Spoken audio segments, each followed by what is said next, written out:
2022 നടന്ന ഡ്രൈവർ എക്സാമിന്റെ പരീക്ഷയിൽ സ്പെഷ്യൽ ടോപ്പിക് വിഭാഗമാണ് നമ്മൾ ഡിസ്കസ് ചെയ്യുന്നത്. ഒന്നാമത്തത് 4 റോഡുകൾ സന്ധിക്കുന്ന ഒരു ജംഗ്ഷനിൽ, അതായത് ഒരു ജംഗ്ഷനിൽ ഏത് ഭാഗത്ത് നിന്ന് വരുന്ന വാഹനങ്ങൾക്കാണ് പ്രയോറിറ്റി. ഇത് ഓൾറെഡി നമ്മൾ ഡിസ്കസ് ചെയ്തിട്ടുള്ളതാണ്. വലതു ഭാഗത്ത് നിന്ന് വരുന്ന വാഹനങ്ങൾക്കാണ് പ്രയോറിറ്റി. നെക്സ്റ്റ്, ഒരു ചരക്ക് വാഹനം അമിതമായി ഭാരം കയറ്റുന്നത്. താഴെ കൊടുത്തിരിക്കുന്നവൽ ഏതാണ് ഏറ്റവും അനുയോജ്യമായത്? പിഴ ഒടുക്കണം, പിഴ ഉണ്ട്. ദെൻ ലൈസൻസ് താൽക്കാലികമായി റദ്ദ് ചെയ്യുവാൻ കാരണവുമാണ്. നമ്മൾ നെറ്റിൽ സെർച്ച് ചെയ്യുന്ന സമയത്ത്, അതായത് 2019 ഒരു സർക്കുലർ പ്രകാരം 10,000 രൂപ പിഴയും ശേഷിക്കുന്ന ഓരോ ടണ്ണിനും 1,500 രൂപ പിഴയാണ് അതിനകത്ത് കൊടുത്തിരിക്കുന്നത്, സർക്കുലറിൽ എഴുതിയിരിക്കുന്നത്. എന്നാൽ ഇവിടുത്തെ ഏറ്റവും PSC കൊടുത്തിരിക്കുന്ന ആൻസർ പിഴ ഒടുക്കേണ്ടതും ലൈസൻസ് താൽക്കാലികമായി റദ്ദ് ചെയ്യാനും കാരണമാണ്. നെക്സ്റ്റ്, ഒരു ട്രാക്ടറിൽ ഡ്രൈവറെ കൂടാതെ കയറ്റാവുന്ന ആളുകളുടെ എണ്ണം ഡിസ്കസ് ചെയ്തിട്ടുള്ളതാണ്. ആരെയും കയറ്റാൻ പാടില്ല, ഒരു മനുഷ്യനെയും പരിസരത്തോട്ട് കയറ്റരുത്. നെക്സ്റ്റ്, കോഷണറി റോഡ് സൈനുകൾ. നമ്മൾ ഓൾറെഡിയും ഇത് ഡിസ്കസ് ചെയ്തിട്ടാണ്. ത്രികോണാകൃതി, ത്രികോണം, കോഷണറി നമ്മൾ നിർബന്ധമായും പാലിക്കേണ്ടത് മാൻഡേറ്ററി. ഓക്കെ, മറന്നു പോകരുത്. നെക്സ്റ്റ്, 6x60 സൈസിലുള്ള ടയറിന്റെ 16 സൂചിപ്പിക്കുന്നത് എന്തിനെയാണ്? വീൽ റിമ്മിന്റെ വ്യാസമാണ്. ജസ്റ്റ് നമുക്ക് എന്ത് ചെയ്യാം, ടയറിന്റെ ഫോട്ടോ ഒന്ന് നമുക്ക് നോക്കാം. ടയറിന്റെ ഫോട്ടോ നോക്കുമ്പോൾ നമ്മൾ കറക്റ്റ് ഇതിനകത്ത് അറിയാൻ പറ്റുക കോഷണറി സൈന് ഇതാണ്. ടയറിന്റെ സൈസ് നോക്കുമ്പോൾ ഇത് കണ്ടോ, ടയർ പി എന്ന് ഉദ്ദേശിക്കുന്നത് ഏത് വെഹിക്കിൾ കാറ്റഗറിയാണ്? 250 കൊടുക്കുന്ന ടയറിന്റെ വീതി മാറിപ്പോകരുത്. 250 എന്ന് പറയുന്നത് ടയറിന്റെ വീതി. ടയറിന്റെ ഹൈറ്റ് 65 ആണ്. ദെൻ 50 എന്ന് പറയുന്നത് വീൽ ബേസ്, റിമ്മിന്റെ വീൽ ബേസ് ആണ് 50. ഓക്കെ ആണല്ലോ.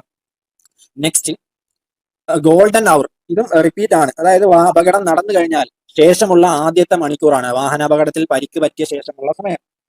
നെക്സ്റ്റ്, റോഡിന്റെ ഇടതുഭാഗത്തു കൂടി മറികടക്കാവുന്ന സാഹചര്യം. ഇതും റിപ്പീറ്റ് ആണ്. ഏതാണ്? ഇതിനകത്ത് താഴെ കൊടുത്തിരിക്കുന്നത് ഏറ്റവും അനുയോജ്യമായിട്ടുള്ളതാണ് നമ്മൾ സെലക്ട് ചെയ്യേണ്ടത്.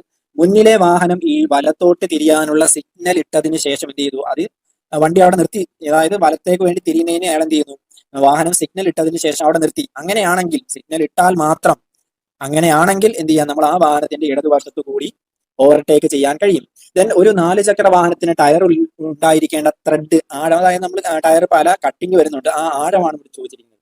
1.6 mm ആണ്. ദെൻ, ഭാരത് സ്റ്റേജ് 6 BS6 വാഹനങ്ങൾക്ക് നൽകുന്ന പുകപരിശോധനാ സർട്ടിഫിക്കറ്റ് റിപ്പീറ്റേഷൻ ആണ്, 1 വർഷം. നെക്സ്റ്റ്, ഏത് തരം ഇൻഷുറൻസ് ആണ് മോട്ടോർ വാഹനങ്ങൾ നിർബന്ധമാക്കിയിട്ടുള്ളത്? അതായത് നിർബന്ധമായും ഒരു വാഹനത്തിന് വേണ്ട ഇൻഷുറൻസ് ഏതാണ്? Third party insurance. ഇത് സിമ്പിൾ ആണ്. നെക്സ്റ്റ്, ഇലക്ട്രിക് ഉപകരണം കൊണ്ട് കാണിക്കുവാൻ സാധ്യമല്ലാത്ത സിഗ്നൽ. നമുക്കറിയാം, ഓവർടേക്കിംഗ് പറ്റില്ല. നെക്സ്റ്റ്, ഹെവി വെഹിക്കിൾ എന്നാൽ എന്ത്? ഹെവി വെഹിക്കിൾ നമ്മൾ ഓൾറെഡി ഇന്നലെ ഒരു വീഡിയോ ചെയ്തിരുന്നു. ഹോമോലോഗേഷൻ അതുമായി ബന്ധപ്പെട്ടുള്ളത് M category, N category, T category വാഹനങ്ങളുടെ എല്ലാം ഡീറ്റെയിൽസ് ആയിട്ട് പറഞ്ഞിട്ടുണ്ട്. അന്നേരം ഇതിനകത്ത് ഹെവി വെഹിക്കിൾ 12 kg മുകളിലുള്ള വാഹനങ്ങളാണ് ഹെവി വെഹിക്കിൾ. ദെൻ, കെട്ടിവലിക്കുന്ന 2 വാഹനങ്ങൾ തമ്മിൽ അനുവദിക്കപ്പെട്ടിട്ടുള്ള പരമാവധി അകലം 5 മീറ്റർ. ഇതും റിപ്പീറ്റ് ആണ്. റിപ്പീറ്റ് ആയതുകൊണ്ടാണ് നമ്മൾ സ്പീഡിൽ പോകുന്നത്. ഓവർടേക്ക് ചെയ്യാൻ പാടില്ലാത്ത സ്ഥലം, ഇതിനകത്ത് ഏറ്റവും അനുയോജ്യമായിട്ടുള്ളതാണ് നമ്മൾ സെലക്ട് ചെയ്യേണ്ടത്. ഇത് ചോദിച്ചു കഴിഞ്ഞാൽ ഇതും പറ്റും, പക്ഷെ ഏറ്റവും ബെറ്റർ ആണ് നമ്മൾ സെലക്ട് ചെയ്യേണ്ടത് ഇടുങ്ങിയ പാലത്തിൽ ഒരിക്കലും never overtaking. Next, axle weight എന്താണെന്ന്. ആക്സിൽ വെയിറ്റ് ആണ് ചോദിച്ചിരിക്കുന്നത്. അതായത് ആ ആക്സിലുകൾ ഭൂമിയിലേക്ക് കൊടുക്കുന്ന വെയിറ്റ്, അതാണ് ആക്സിൽ വെയിറ്റ്. ഇതിനകത്ത് ഓപ്ഷൻ ഒരു ആക്സിൽ ഘടിപ്പിച്ചുള്ള എല്ലാ വീലുകളും ചേർന്ന് ഭൂമിയിലേക്ക് ചെലുത്തുന്ന ഭാരം, അതായത് ആ വീലുകൾ എന്ത് ചെയ്യുന്നു? ഭൂമിയിലേക്ക് കൊടുക്കുന്ന ഭാരം, അത്രേ ഉള്ളൂ. നെക്സ്റ്റ്, 2 സ്റ്റോക്ക് എഞ്ചിനിൽ വാൽവുകളുടെ എണ്ണം. നമ്മൾ ഓൾറെഡി 4 സ്റ്റോക്ക് പറഞ്ഞിട്ടുണ്ട്. 2 സ്റ്റോക്ക് എഞ്ചിനിൽ വാൽവുകൾ ഇല്ല. നെക്സ്റ്റ്, എയർ ബ്രേക്ക് സംവിധാനമുള്ള ഒരു ഹെവി വാഹനം ഓടുന്ന വേളയിൽ എന്ത് ചെയ്തു? എയർ ടാങ്ക് ലീക്ക് ആവുകയും എയർ പൂർണ്ണമായും നഷ്ടപ്പെടുകയും ചെയ്താൽ എന്ത് ചെയ്യണം? അതായത് നോർമലി ഇങ്ങനെ വരുന്ന അവസരങ്ങളിൽ, അതായത് വണ്ടിയുടെ ബ്രേക്ക് നഷ്ടപ്പെടുന്ന അവസരങ്ങളിൽ ഗിയർ ഡൗൺ ചെയ്ത് വാഹനം നിർത്തുകയാണ് പതിവ്. പക്ഷെ ഇതിനകത്ത് കൊടുത്തിരിക്കുന്ന ആൻസർ ഹാൻഡ് ബ്രേക്ക് ഉപയോഗിച്ച് നിർത്താൻ ശ്രമിക്കുക എന്നതാണ്. അത് എത്രത്തോളം പ്രായോഗികമാണ് എന്നത് എനിക്കറിയില്ല. സാധാരണ രീതിയിൽ ഗിയർ ഡൗൺ ചെയ്താണ് വാഹനം നിർത്തുന്നത്. ഇതിനകത്ത് നിങ്ങളുടെ അഭിപ്രായം എന്ത് ചെയ്യുക? താഴെ കമന്റ് ചെയ്യുക. ഈ 67ാമത്തെ ക്വസ്റ്റ്യൻ അഭിപ്രായം കറക്റ്റ് ഡീറ്റെയിൽസ് ആയിട്ട് അറിയാവുന്നവരുണ്ടെങ്കിൽ താഴെ അതിന്റെ കമന്റ് കൊടുക്കുക. മറ്റുള്ളവർക്കും അതൊരു ഹെൽപ്പ് ആയിരിക്കും. നെക്സ്റ്റ്, 16 വയസ്സ് തികഞ്ഞവർക്ക് ഓടിക്കാൻ അനുവാദമുള്ള വാഹനം. 16 വയസ്സ്, അതും ഇന്നലത്തെ ക്ലാസ്സിൽ നമ്മൾ ഡിസ്കസ് ചെയ്തതാണ്. 16 വയസ്സ് 50 cc താഴെയുള്ള, അതായത് L1 കാറ്റഗറി വാഹനങ്ങളാണ്. നെക്സ്റ്റ്, ലേണേഴ്സ് ലൈസൻസ് ഉപയോഗിച്ച് വാഹനം ഓടിക്കാവുന്നത്. ഇതൊന്ന് ജസ്റ്റ് എന്ത് ചെയ്യാം, ആ ഓപ്ഷൻ ഒന്ന് നോക്കുമ്പോൾ തന്നെ നമുക്ക് ഏകദേശം അറിയാൻ പറ്റും ഇതിന്റെ ആൻസർ എത്രയാണെന്ന്. എന്ത് ചെയ്യാം, ഏതാണെന്ന് നമുക്ക് അറിയാൻ പറ്റുന്നത്. ലേണേഴ്സ് എന്ന് പറയുന്നത് ഇന്ത്യയിൽ എവിടെയാണ്?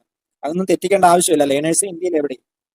ദെൻ, താഴെ പറയുന്നവയിൽ പെട്രോൾ, ഡീസൽ എന്നീ എഞ്ചിനുകളിൽ പൊതുവായി കാണാത്തത്. പൊതുവായി കാണാത്തതാണ്. അത് ഫ്യൂവൽ ഇഞ്ചക്ഷൻ പമ്പാണ്, ഫ്യൂവൽ ഇഞ്ചക്ഷൻ പമ്പ്.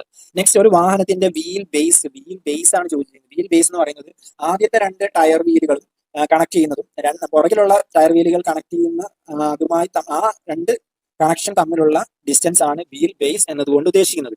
നമുക്ക് ഗൂഗിളിനകത്ത് സെർച്ച് ചെയ്ത് കറക്റ്റ് ആയിട്ട് എന്ത് ചെയ്യാം, അതിന്റെ ഫോട്ടോ സഹിതം എന്ത് ചെയ്ത് കൊടുത്തിട്ടുണ്ട്. വീൽ ബേസ് പ്രത്യേകം എന്ത് ചെയ്യുന്നത് കൊടുത്തിട്ടുണ്ട്. നെക്സ്റ്റ് ഒരു ഡീസൽ എഞ്ചിനിൽ ഇഞ്ചക്ടർ നോസിൽ അതായത് ഈ ഡീസൽ അങ്ങോട്ട് പോകുന്നത് അത് ബ്ലോക്ക് ആയി കഴിഞ്ഞാൽ എന്ത് പറ്റും? നമ്മൾ ഇതിന്റെ ഓപ്ഷൻ നോക്കുമ്പോൾ കറുത്ത പുക ഉണ്ടാവാൻ സാധ്യതയുണ്ട്. ഡീസൽ ഉപഭോഗം വർദ്ധിക്കുന്നു, ശരിയാണ്. എഞ്ചിൻ സ്റ്റാർട്ട് ആകുവാൻ ബുദ്ധിമുട്ട്, കാരണം അത് പോകുന്നില്ല, അതുകൊണ്ട് സ്റ്റാർട്ട് ആകാൻ ബുദ്ധിമുട്ടുണ്ടാകുന്നു. മേൽപ്പറഞ്ഞവ എല്ലാം. ഞാൻ കേടുവന്ന വാഹനത്തെ മറ്റൊരു വാഹനം ഉപയോഗിച്ച് കെട്ടിവലിക്കുമ്പോൾ പാലിക്കേണ്ട വേഗതാ പരിധി 25 കിലോമീറ്റർ ആണ്. 25 km/h ആണ് സാധാരണയായി പാലിക്കേണ്ടത്. പക്ഷേ ഇതിനകത്ത് കൊടുത്തിട്ടുള്ള. നെക്സ്റ്റ് ഒരു റോഡ് അപകടം ഉണ്ടായാൽ ആദ്യം ചെയ്യേണ്ടത് എന്താണ്? അതിനകത്ത് ആർക്കെങ്കിലും ഇഞ്ചുറി പറ്റിക്കഴിഞ്ഞാൽ അവരെ എന്ത് ചെയ്യണം? ഹോസ്പിറ്റൽ ആക്കിയതിനു ശേഷം ഉടൻ തന്നെ എന്ത് ചെയ്യണം? സ്റ്റേഷനിൽ അറിയിക്കണം. പോലീസ് സ്റ്റേഷൻ, അതാണ് പരിക്കേറ്റവരെ ആശുപത്രി എത്തിച്ച ശേഷം പോലീസ് സ്റ്റേഷനിൽ അറിയിക്കുക. നെക്സ്റ്റ് താഴെ പറയുന്നവയിൽ എഞ്ചിൻ ഓയിലുമായി ബന്ധപ്പെട്ട പദം, ബന്ധപ്പെട്ടത് SAE 40 ആണ്. നെക്സ്റ്റ് ഒരു ഹെവി ലോറിയിൽ ടയറിൽ ഉപയോഗിക്കുന്ന പ്ലേ റേഷ്യോ എന്ന് പറയുന്നത് പ്രത്യേകമായിട്ടുണ്ട്. അതായത് ടയറുമായി ബന്ധപ്പെട്ടുള്ള ഒരു റേഷ്യോ ആണ് ഈ പ്ലേ റേഷ്യോ.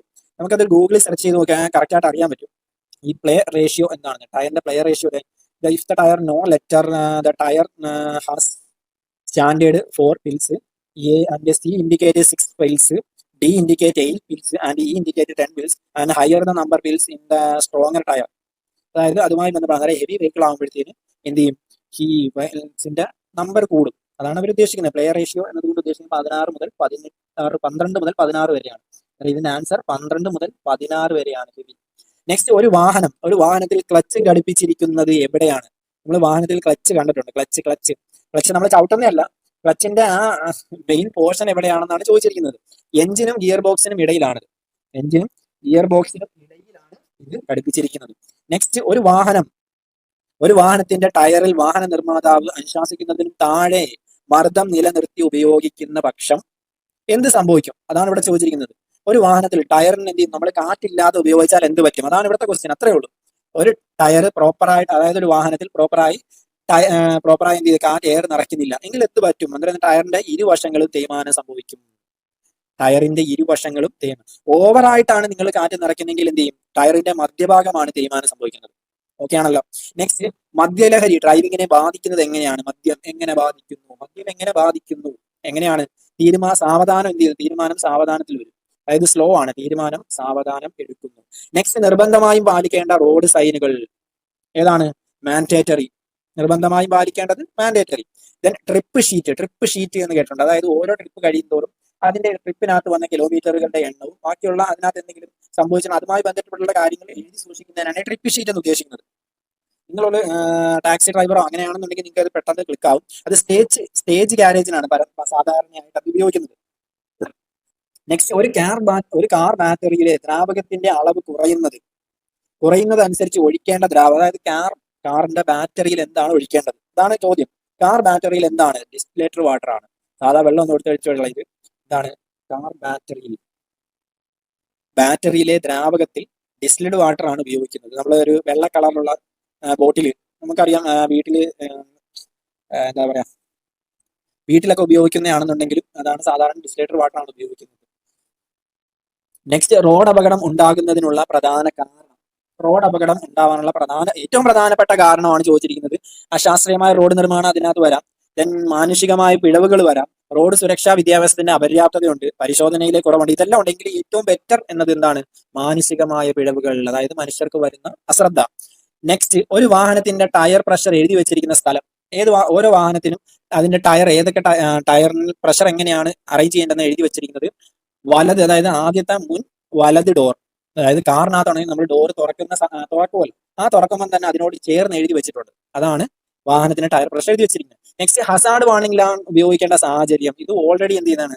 നമ്മൾ ഡിസ്കസ് ചെയ്തിട്ടുള്ളതാണ്. ഈ ഹസാർഡ് വാർണിംഗ്, അതായത് എമർജൻസി അപകടകരമായി പാർക്ക് ചെയ്യുന്ന അവസ്ഥയിൽ എന്ത് ചെയ്യണം? വാർണിംഗ് ലൈറ്റ് ഉപയോഗിക്കണം. ദെൻ 4 ലൈൻ റോഡിൽ ഹെവി വാഹനം ഏത് വശത്തുകൂടി ഓടിക്കണം? അതാണ് ചോദിച്ചിരിക്കുന്നത്. ഹെവി ലൈനിൽ അതായത് 4 ലൈനിൽ ഏത് വശത്ത് ഇടത് ലൈനിൽ കൂടി ഓടിക്കണം. ഓവർടേക്ക് ചെയ്യുന്ന സമയത്ത് എന്ത് ചെയ്യണം, അതെന്ത് ചെയ്യണം, വലത്തോട്ട് നമ്മൾ തിരിച്ചിട്ട് ഓവർടേക്ക് ചെയ്തു പോവുക. നെക്സ്റ്റ് മലമ്പാതകളിൽ, അതായത് മലമ്പ്രദേശങ്ങളിൽ എന്ത് ചെയ്യണം, താഴെ കൊടുത്തിരിക്കുന്നതിൽ ഏതാണ് അനുയോജ്യം? കയറ്റം ഇറങ്ങി വരുന്ന വാഹനങ്ങൾക്ക് മുൻഗണന വേണ്ട, ഇത് തെറ്റാണ്. കയറ്റം കയറി വരുന്ന വാഹനങ്ങൾക്കാണ് മുൻഗണന കൊടുക്കേണ്ടത്. കയറ്റം കയറി വരുന്ന വാഹനങ്ങൾക്ക് മുൻഗണന നൽകണം. ദെൻ ഒരു ചരക്ക് വാഹനത്തിൽ കയറ്റിയ ചരക്ക് തള്ളി നിൽക്കുന്നത് അനുവദിച്ചിട്ടുള്ളത്. അതായത് ഒരു വാഹനത്തിൽ ചരക്ക് കയറ്റി അതിൽ തള്ളി നിൽക്കാൻ പറ്റുമോ? തള്ളി പറ്റില്ല. വാഹനത്തിൽ ചരക്കുകൾ വശത്തേക്കോ മുകളിലേക്കോ തള്ളി നിൽക്കാൻ പാടില്ല, അതാണ് നിയമം. നെക്സ്റ്റ്, താഴെ പറയുന്നവയിൽ റൈറ്റ് ഓഫ് വേ, ആദ്യം കടന്നു പോകുന്നതിനുള്ള അവകാശം, അതാണ് റൈറ്റ് ഓഫ് വേ, ഇല്ലാത്ത വാഹനം, അതായത് ഏറ്റവും അവസാനം കടന്നു പോയാൽ മതി എന്ന രീതിയിലുള്ള വാഹനം ഏതാണ്? ഇട റോഡിൽ നിന്നും കയറുന്ന വാഹനമാണ്. അതായത് ബൈ റോഡിൽ നിന്നും കയറുന്ന വാഹനം എന്ത് ചെയ്താൽ മതി? ഏറ്റവും അവസാനം കടന്നു പോയാൽ മതി. Next, blind spot, already discuss ചെയ്തിട്ടുണ്ട്. ബ്ലൈൻഡ് സ്പോട്ട് അതായത് റിവർ വ്യൂ മീറ്ററിലൂടെ കാണാൻ കഴിയാത്ത ഭാഗങ്ങൾ, അതാണ്. നെക്സ്റ്റ്, ഓടിക്കൊണ്ടിരിക്കുന്ന വാഹനത്തിന്റെ ക്ലച്ചിൽ എല്ലായ്പ്പോഴും കാൽ വെച്ചാൽ എന്ത് സംഭവിക്കും? ക്ലച്ച് ഡിസ്ക് തേയ്മാനം സംഭവിക്കാം. സോ അത് ആൻസർ ശരിയാണ്. വാഹനത്തിന്റെ വേഗത കുറയാം. അതായത് ക്ലച്ച് ചവിട്ടിക്കഴിഞ്ഞ വാഹനത്തിന്റെ എന്ത് ചെയ്യും? വേഗത കുറയാം. ഇന്ധനം നഷ്ടപ്പെടും, അത് ഓൾറെഡി ഇന്ധനം നഷ്ടപ്പെടും. അന്നേരം മുകളിൽ പറഞ്ഞവയെല്ലാം എന്ത് ചെയ്യാം? സംഭവിക്കാം. അന്നേരം വാഹനത്തിൽ ക്ലച്ചിൽ ചവിട്ടിക്കൊണ്ട് വാഹനം ഓടിച്ചാൽ ഉണ്ടാകുന്ന ദൂഷ്യങ്ങളാണ് ഇതിനകത്ത് പറഞ്ഞിരിക്കുന്നത്. നെക്സ്റ്റ്, ബൈറ്റിംഗ് പോയിന്റ് എന്താണ്? അതായത് ബൈറ്റിംഗ് പോയിന്റുമായി ബന്ധപ്പെട്ടത് ഇതിനകത്ത് കൊടുത്തിരിക്കുന്നതിൽ ഏതാണെന്നാണ് ചോദിച്ചിരിക്കുന്നത്. ബൈറ്റിംഗ് പോയിന്റ്, അത് ക്ലച്ചാണ്. ബൈറ്റിംഗ് പോയിന്റ് മാറിപ്പോയത്. ബൈറ്റിംഗ് പോയിന്റ് എന്നാൽ clutch, biting point clutch. Then മദ്യപിച്ച് വാഹനം ഓടിച്ചാൽ ലഭിക്കാവുന്ന ശിക്ഷ, മദ്യപിച്ച് 6 മാസം തടവ് പ്ലസ് 10,000 രൂപ. ഇത് ഓരോ മദ്യപിച്ച് വാഹനം ഓടിച്ചാൽ 6 മാസം തടവും 10,000 രൂപ പിഴയുമാണ്. നെക്സ്റ്റ്, ഒരു ചരക്ക് വാഹനത്തിൽ കയറ്റിക്കൊണ്ടു പോകാവുന്ന ആളുകളുടെ എണ്ണം ചരക്ക് വാഹനത്തിൽ എന്ത് ചെയ്യുന്ന രജിസ്ട്രേഷനിൽ എന്ത് ചെയ്ത് രേഖപ്പെടുത്തിയിട്ടുണ്ട്, അതനുസരിച്ച് കൊണ്ടുപോകാൻ പാടുള്ളൂ. ദെൻ വാഹനത്തിന്റെ എഞ്ചിൻ ഓയിൽ ലെവൽ പരിശോധിക്കേണ്ടത്, എഞ്ചിൻ ഓയിൽ പരിശോധിക്കേണ്ടത് എപ്പോഴാണ്? എഞ്ചിൻ ഓയിൽ പരിശോധിക്കേണ്ടത് വണ്ടി നിർത്തിയിടുന്ന സമയത്താണ്. അതായത് എഞ്ചിൻ തണുത്ത് നിൽക്കുന്ന അവസ്ഥയിലാണ് എഞ്ചിൻ ഓയിൽ നമ്മൾ ചെക്ക് ചെയ്യേണ്ടത്. നെക്സ്റ്റ്, വാഹനത്തിന്റെ പവർ സ്റ്റിയറിംഗ് ഫ്ലൂയിഡ് ലെവൽ പരിശോധിക്കേണ്ടത് എഞ്ചിൻ, അത് 2 രീതിയിലുണ്ട്. അതായത് പി എസ് സി കൊടുത്തിരിക്കുന്ന ആൻസർ ചെറിയ വേഗതയിൽ പ്രവർത്തിക്കുന്ന അവസ്ഥയിലാണ്. അതായത് എഞ്ചിൻ ഓൺ ആക്കിയിട്ട അവസ്ഥയിലാണെന്നാണ് ഇതിനകത്ത് കൊടുത്തിരിക്കുന്നത്. എന്നാൽ സാധാരണ രീതിയിൽ എഞ്ചിൻ ഓഫ് ചെയ്ത അവസ്ഥയിലാണ് സാധാരണയായി പവർ സ്റ്റിയറിംഗിന്റെ ഫ്ലൂയിഡ് എന്ത് ചെയ്യുന്നത്, ചെക്ക് ചെയ്യുന്നവരും. ഇതും നിങ്ങൾക്ക് എന്ത് ചെയ്യുക, ആൻസർ അറിയാവുന്നുണ്ടെങ്കിൽ, ഡീറ്റെയിൽസ് ആയിട്ട് അറിയാവുന്നുണ്ടെങ്കിൽ എന്ത് ചെയ്യുക, നിങ്ങൾ കമന്റ് ചെയ്യുക. നെക്സ്റ്റ്, അടിയന്തര സാഹചര്യം, അതായത് എമർജൻസി സിറ്റുവേഷൻ വാഹനങ്ങൾ ഏത് വാഹനത്തിനാണ് മുൻഗണന? ഇത് റിപ്പീറ്റേഷൻ ആണ്.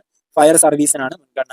ഒരു ലോറിയിൽ ചരക്ക് കയറ്റുമ്പോൾ തറനിരപ്പിൽ നിന്നും ചരക്കിന്റെ മുകളിലേക്കുള്ള പരമാവധി ഉയരം 3.8 ആണ്. പരമാവധി ഉയരം. ഒരു വാഹനം പുറകോട്ട് ഓടിക്കുവാൻ അനുവാദം എപ്പോഴാണ് അനുവാദം?